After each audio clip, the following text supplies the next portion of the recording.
Hola a todos, hoy vamos a hablar de un método conocido como modulación por ancho de pulso, o PWM como indican las siglas del acrónimo en inglés.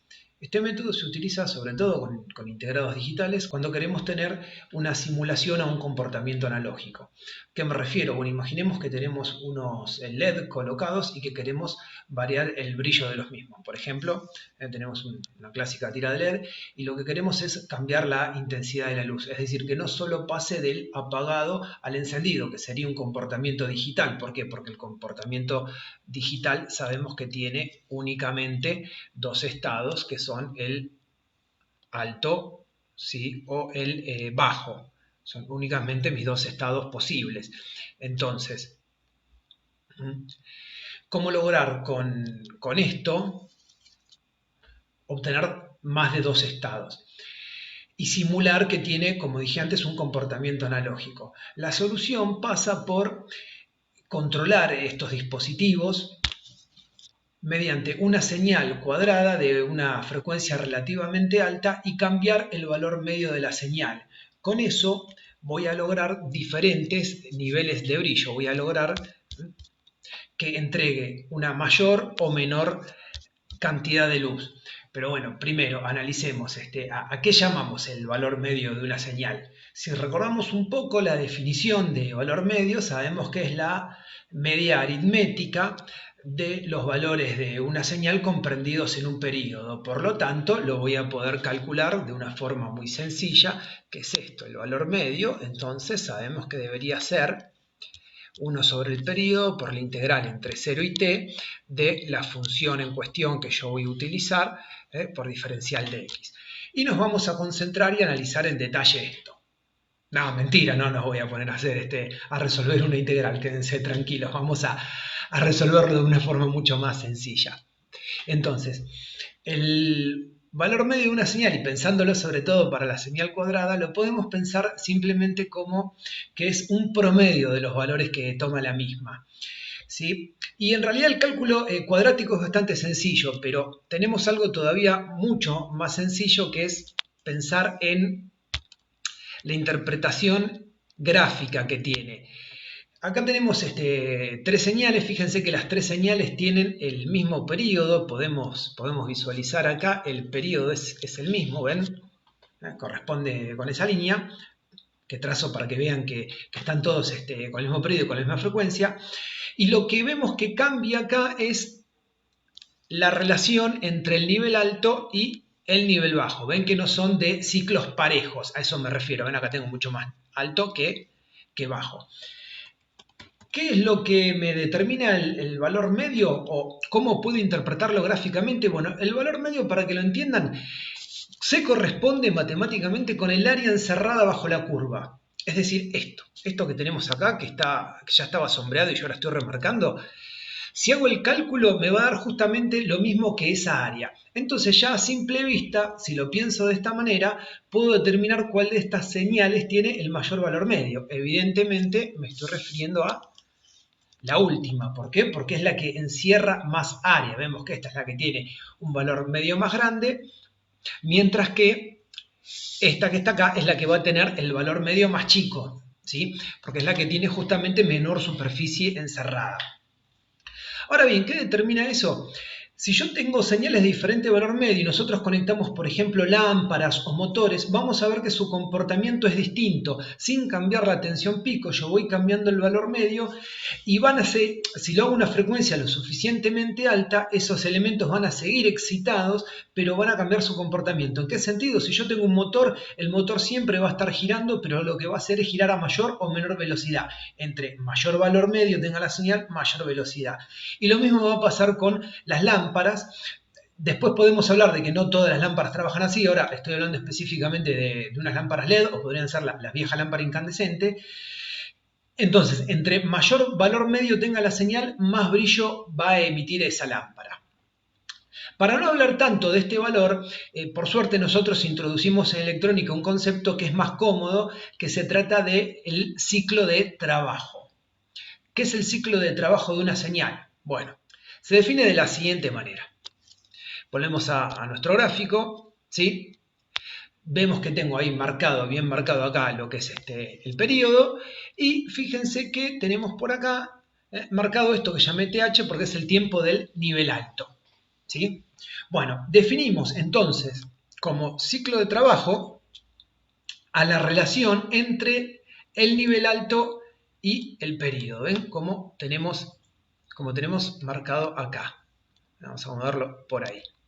Entonces, ciclo de trabajo que lo llamé D, por inglés, el duty cycle, como lo van a encontrar en muchos manuales, es el tiempo del nivel alto, este tiempo, insisto, este tiempo que tenemos acá, el tiempo del nivel alto, dividido el periodo. Y eso, si lo queremos en un valor porcentual, lo multiplicamos por 100. ¿Y por qué es más cómodo trabajar así? Y fíjense, porque si yo tengo, por ejemplo, una señal del 80% de ciclo de trabajo, eso me da la idea que va a estar ocupada en su periodo el 80% por un nivel alto. Es decir, imaginemos, si yo trazamos acá unos ejes y este es ahí tengo el periodo, ¿sí? Si yo tengo, como dije antes, un 80%, seguramente voy a andar en algo por, a ver, más o menos por el estilo. ¿Sí? Ahí lo estoy dibujando sin medir nada. ¿Sí? Donde tengo un 80%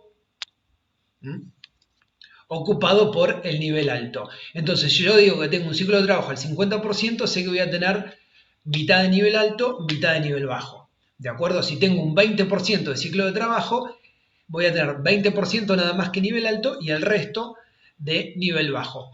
Entonces, como les dije, ¿cómo lo calculo? Bueno, con esta sencilla fórmula que vemos acá.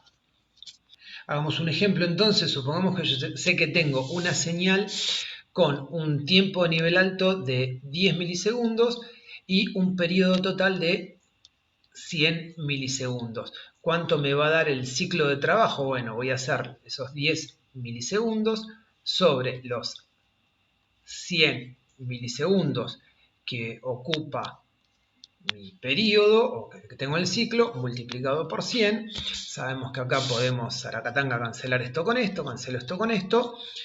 Me queda un décimo por 100, eso me queda 10%. Esa señal tendría un ciclo de trabajo del 10%.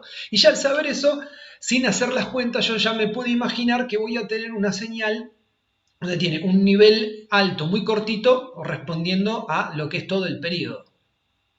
Bien, ¿con qué circuitos puedo llegar a generar este tipo de señales? Es decir, señales de una frecuencia fija, pero que vayan cambiando la relación entre nivel alto y nivel bajo, o del nivel alto con respecto al periodo. Bueno, hay muchísimos circuitos, se puede hacer incluso con microcontroladores, que es bastante sencillo, pero si yo solamente quiero un circuito para excitar unas lámparas a través de, por ejemplo, un potenciómetro, un preset, no tiene mucho sentido usar un microcontrolador solamente para eso, porque tengo circuitos mucho más económicos para realizar, como por ejemplo utilizar el 555, que sabemos que lo hemos usado como oscilador de onda cuadrada, y hacer estas modificaciones. Cuando digo estas me refiero a esto que está acá. Vemos que hay un agregado de unos diodos y un potenciómetro. Y lo que yo voy a tener entonces en mi salida, la salida que sigue siendo la 3, es una señal cuadrada, como siempre, pero en función del ajuste del potenciómetro, yo lo que voy a tener acá es poder variar, por ejemplo, entre esto que estoy dibujando acá, ¿ven? Un ciclo de trabajo bastante pequeño a ciclo de trabajo bastante mayor. Ahora, ¿cómo se produce esta variación y este análisis? Bueno, tendría que analizar en forma bastante detallada qué es lo que pasa con la carga y con la descarga a través de los diodos y el potenciómetro. Es un análisis bastante complejo, yo no lo voy a hacer. Simplemente lo que les voy a comentar es que vamos a buscar siempre utilizar un potenciómetro o un preset que sea mucho mayor que esta resistencia que tenemos acá. Este potenciómetro siempre vamos a buscar que sea mucho mayor en relación a esta resistencia para lograr una mayor variación del ciclo de trabajo. Es decir, si yo tengo un pote que es 100 veces más grande que la R, voy a lograr una variación del ciclo de trabajo prácticamente de entre 1% y un 99%. Si en cambio, si tengo una R y un potenciómetro de igual valor, nada más voy a poder hacer una variación de un 50%, voy a estar más acotado. Entonces, siempre me conviene que esta relación de resistencias que están acá, ¿sí?, sea lo más alta posible. Como siempre, el periodo va a venir determinado por la relación de R y de C.